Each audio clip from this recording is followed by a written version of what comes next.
নলবাৰী জিলা সাংবাদিক সন্থাৰ অন্তৰ্গত বাস্কা প্ৰেছ ক্লাবৰ অন্যতম বিষয়ববীয়া সাংবাদিক গল্পকাৰ ভৱমেধিয়ে ইতিমধ্যে কেইবাখনো গ্ৰন্থ পাঠক সমাজৰ হাতত তুলি দিয়াৰ অন্তত শেহতীয়াভাৱে ভিন্ন ছদৰ গল্প সম্ভাৰেৰে ৰসঘৰা শীৰ্ষক গল্প সংকলন এখন ৰচনা কৰি উলিয়াইছে।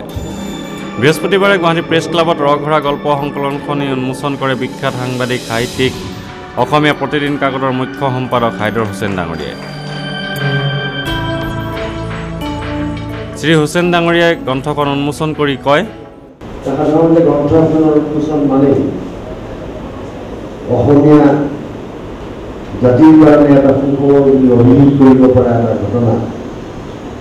আমাৰ ঘৰবিলাকত যেতিয়া সন্তানৰ জন্ম হয়, ঘৰবিলাকত যেতিয়া আনন্দ উৎসাহেৰে ঘৰখন ভৰি উঠে, তেনেদৰে এখন গ্ৰন্থৰ জন্মই অসমীয়া ভাষা সাহিত্য বা জাতিটোৰ প্ৰতি এটা নতুন প্ৰতিশ্ৰুতি কঢ়িয়াই আনে আৰু নিঃসন্দেহে এটা সুখবৰ।